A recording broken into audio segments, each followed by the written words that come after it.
साथीहरू नमस्कार। यदि तपाईँ इन्जिनियरिङ लोकसेवा तयारी गर्दै हुनुहुन्छ भने यो भिडियो तपाईँहरूकै लागि हो।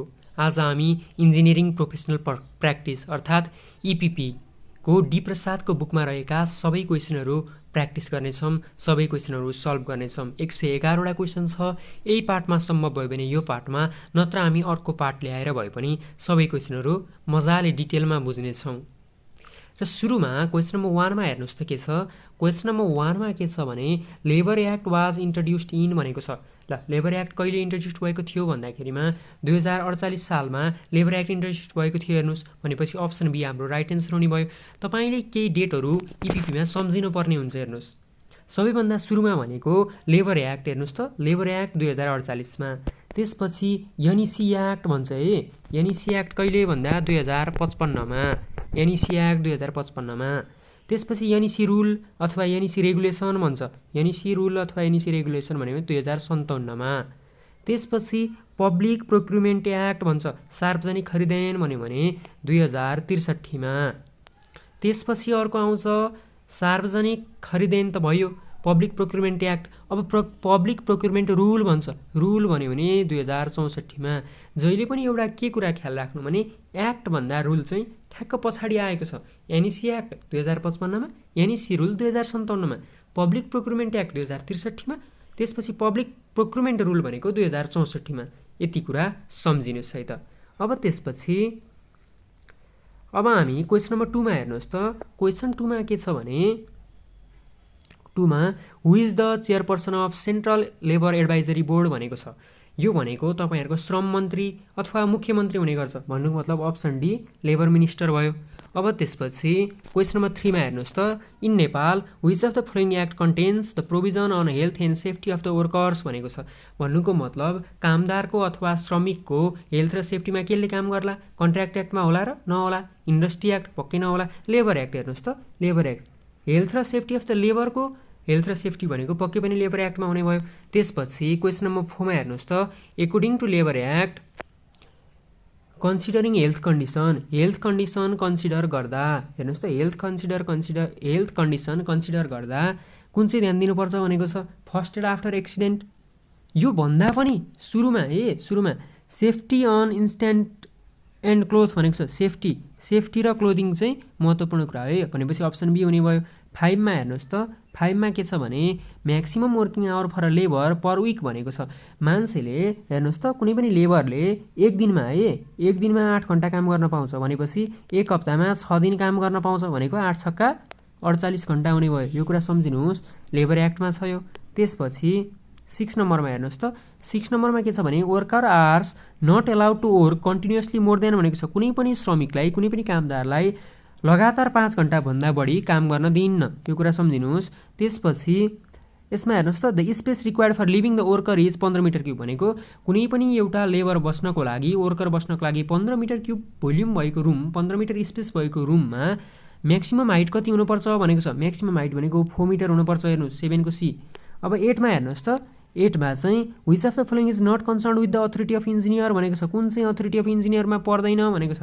गुड बिहेभियर अफ क्लाइन्ट हुनै पर्यो। यो त हेर्नुहोस्, यो हुनै पर्यो। कन्सियस विथ इज प्रोफेसन, यो पनि हुनै पर्यो। Expression opinion on engineering matter डीमा, यो पनि हुनै पर्यो। डाइभल्क द कन्फिडेन्सियल म्याटर खोल्ने हो त इन्जिनियरले गएर, होइन नि? भनेपछि 8 को एन्सर सी भयो। 9मा हेर्नुहोस् त। 9मा के छ भने ethics is the science which deals with, option A rightness of professional. पक्कै पनि प्रोफेसनको राइटनेस इथिक्सले देखाउँछ। रङ अफ प्रोफेसनल भनेको के गर्न हुँदैन प्रोफेसनले भन्ने कुरा नि हुन्छ। भनेपछि बोथ ए एन्ड बी भनेको एन्सर हुने भयो। 10मा प्रोफेसन इज डिफाइन्ड एज, हेर्नुहोस् त प्रोफेसन भनेको के हो भने तपाईँसँग भएको स्किललाई चाहिँ तपाईँले जब अथवा अकुपेसनको रूपमा काम गर्नुहुन्छ भनेदेखि त्यो भनेको प्रोफेसन हो। अब हेर्नुहोस् त अप्सन एमा systematic knowledge through specialise training पक्कै पनि हो। सिनोनिम टु जब र अकुपेसन पक्कै पनि हो। Type of service to needy people पक्कै पनि हो। भनेपछि 10 को बी हुने भयो। 11मा हेर्नुहोस् त। Nepal engineers association was established in भनेको छ। नेपाल इन्जिनियर एसोसिएसन भनेको यनी है। यनी अस्ति भर्खर इलेक्सन पनि भएको थियो, कतिलाई थाहा छ होला। 1962मा चाहिँ इस्टाब्लिस भएको। यो भनेको 2019 सालमा हो। यहाँ अप्सनै छैन है, कुनै पनि होइन, यो रङ एन्सर हो। अप्सनै रङ दियो। कहिले रे? 1962मा इस्टाब्लिस भएको थियो। अब त्यसपछि 12मा हेर्नुहोस् त। Number of member in Nepal engineers association भनेको छ। एनइएमा कतिजना मेम्बर हुन्छन् भनेर सोधेको छ, 15 जना हुन्छन्। अर्को के कुरा ख्याल राख्नुहोस् भने एनइएमा 15 जना हुन्छन्। अब एनइसी है, एनइसी भनेको नेपाल इन्जिनियरिङ काउन्सिलमा चाहिँ 18 जना हुन्छन्। हेर्नुहोस् है, 15 र 18 भनेर सम्झिनुहोस्। अब हेर्नुहोस् त, नेपाल इन्जिनियर त दुईटैमा कमन छ। अब एसोसिएसन र काउन्सिल हो। एसोसिएसन भनेको ए भनेको सानो 15 जना, काउन्सिल सी भनेको ठुलो 18 जना भनेर सम्झिदिनुहोस् है। अब त्यसपछि अर्को क्वेसन के छ भने नेपाल इन्जिनियरिङ परिषद ऐन 2055 भनेको नेपाल इन्जिनियरिङ काउन्सिल एक्ट 2055 कहिले प्रकाशन भयो भनेर सोधेको छ है। यो चाहिँ अब ठ्याक्क मैले कसरी सम्झेको थिएँ भने हाम्रो इलेक्सन भएको थियो अस्ति फागुन 27 मा होइन, एनइएको हो, त्यही दिन सम्झिँदा भयो है। 2055 फागुन 27 मा भएको हो। यसलाई कसरी सम्झिनुहुन्छ सम्झिनुहोस्। अब त्यसपछि 14 मा हेर्नुहोस् त, नेपाल इन्जिनियरिङ परिषदमा कतिजना सदस्य हुन्छन् भनेको छ। अघि भर्खरै मैले भनेको थिएँ, हेर्नुहोस् त, एउटा हुन्छ एसोसिएसन, अर्को हुन्छ काउन्सिल। अब परिषद भनेको के हो थाहा छ? काउन्सिल हो। काउन्सिलमा कतिजना सदस्य हुन्छन् रे? एसोसिएसनमा 15 जना, काउन्सिलमा 18 जना, भनेपछि कति हुने भयो? 18 हुने भयो। ल सीमा हेर्नुहोस् त, एनइसीमा एनइए मध्ये निर्वाचन गरी पठाएको सदस्यहरूको सङ्ख्या कति हुन्छ भनेको छ। अब यो पनि त्यही अस्तिताका निर्वाचनमा एक्टिभ हुनुभएको थियो भने त्यहाँ ठ्याक्क हरेक पार्टीको पर्चामा तल 5 जनाको फोटो हुन्थ्यो। हेर्नुहोस्, यो चाहिँ एनइसीमा जानको लागि भनेर भन्नुको मतलब कहिले हुने रहेछ? 5 जना। अब हेर्नुहोस् त, एनइसीमा मनोनित वा निर्वाचित सदस्यको पदावधि कति दिनको हुन्छ भनेको छ। कति हुन्छ भने 4 वर्ष है। एनइसीको 4 वर्ष हुन्छ अनि एनइएको चाहिँ 2 वर्ष हुन्छ। यो कुरा नि ख्याल राख्नुहोस्, एनइएको चाहिँ 2 वर्ष हुन्छ, एनइसीको 4 वर्ष, एनइएको 2 वर्ष। अब त्यसपछि एनइसीको बैठकमा कति प्रतिशत भन्दा बढी सदस्यको सङ्ख्या उपस्थित भएमा परिषदको बैठकको लागि गणपूरक सङ्ख्या पुगेको मानिन्छ भनिएको छ, 50%। त्यसपछि अर्को छ नेपाल इन्जिनियरिङ परिषद ऐन भनेको नेपाल इन्जिनियरिङ काउन्सिल एक्ट 2055 मा कतिवटा दफा छन् भनेको छ? 38 दफा। तपाईँले काउन्सिल एक्ट खोलेर पनि हेर्न सक्नुहुन्छ, गुगलमा सर्च गर्नुभयो भने भेट्नुहुन्छ, नत्र इपिपीको बुक छ भने त्यसमा पनि दिएको छ काउन्सिल एक्ट है। 38 वटा दफा छ, 7 वटा च्याप्टर छ, हेर्न सक्नुहुन्छ। त्यसपछि 19 नम्बरमा हेर्नुहोस् त, नेपाल इन्जिनियरिङ काउन्सिल अन्तर्गत कतिवटा नेपाल इन्जिनियरिङ व्यवसायलाई संलग्न गरिएको छ भनिएको छ है। अहिले ठ्याक्कै एक्ज्याक्ट कति भएको छ थाहा भएन मलाई, हेर्नुहोस्। अब यसमा हाम्रो डी प्रसादमा चाहिँ 34 दिएको छ होला एन्सर। अब मैले पढ्दाखेरि नै इपिपीको बुकमा 43 वटा दिइसकेको थियो। अब यहाँ अप्सनहरू छैन, ठ्याक्कै एक्ज्याक्ट कति छ सर्च गरेर हेर्न सक्नुहुन्छ। त्यसपछि अर्को छ क्वेसन, नेपाल इन्जिनियरिङ परिषदको अध्यक्ष पदको लागि न्यूनतम योग्यता कति निर्धारण गरिएको छ भनेको छ। के हुन्छ भने तपाईँले ब्याचलर गरेपछि नेपाल इन्जिनियरिङ काउन्सिलको अध्यक्ष हुन पाउनुहुन्छ, तर तपाईँको कम्तीमा पनि 15 वर्ष एक्सपिरियन्स हुनुपर्छ है। भनेपछि यहाँ कहाँ छ हेर्नुहोस् त, ब्याचलर, स्नातकोत्तर भनेको छ, यो भएन। यो द्वय व्यवस्थापन विषयमा स्नातक होइन, इन्जिनियरिङ विषयमा स्नातक भनेको 20 को सी भयो। 21 मा हेर्नुहोस् त, नेपाल इन्जिनियरिङ परिषदले श्री 5 को सरकारसँग सम्पर्क राख्दा कुन मन्त्रालय, ल नेपाल इन्जिनियरिङ काउन्सिलको चाहिँ कुन मन्त्रालयसँग सम्बन्ध छ भन्दाखेरिमा भौतिक पूर्वाधार तथा यातायात मन्त्रालय भनेर सम्झिनुहोस्। अब त्यसपछि नेपाल इन्जिनियरिङ परिषद नियमावली 2057 सम्बन्धी कुन गलत छ भनेको छ। हेर्नुहोस् त, नेपाल इन्जिनियरिङ परिषद नियमावली 2057 को निर्माण एनइसीले गरेको हो, पक्कै पनि हो, ठिक छ।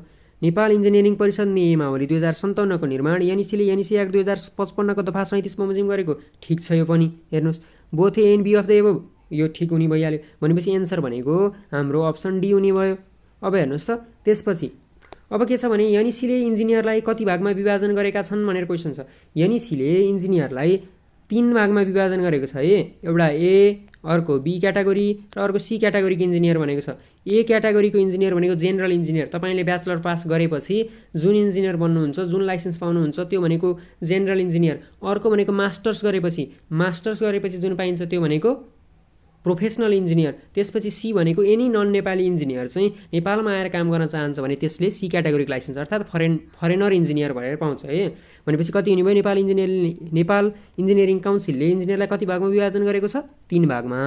ल अब त्यसपछि 24 मा हेर्नुहोस् त, as per the NEC act 2055 the name of the engineer, भर्खरै भने मैले जेनरल, प्रोफेसनल र फरेनर, अप्सन ए भयो। हेर्नुहोस्, त्यसपछि 55 मा हेर्नुहोस् त, 25 मा 2057 इज इफेक्टिभ फ्रम भनेको छ। 2057 हेर्नुहोस् है, एनइसी एक्ट चाहिँ कहिले थियो थाहा छ? भर्खरै मैले भनेको थिएँ फागुन 27, 2055 फागुन 27 देखि एनइसी एक्ट थियो।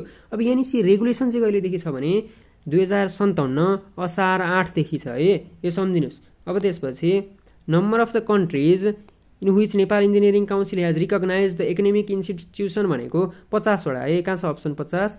ABCD। ल अप्सन डी 50 वटा भयो है, भनेको 50 वटा देशहरूसँग चाहिँ देशको इन्स्टिट्युसनहरूलाई चाहिँ नेपाल इन्जिनियरिङ काउन्सिलले रिकगनाइज गरेको छ। हेर्नुहोस् अब 27 मा के छ क्वेसन भने Nepal engineering council consist of the following member. है मैले पटक पटक भनिसकेँ, एसोसिएसनमा 15 जना मेम्बर, काउन्सिलमा 18 जना मेम्बर है, सम्झिनुहोस्। भनेपछि 27 को डी हुने भयो।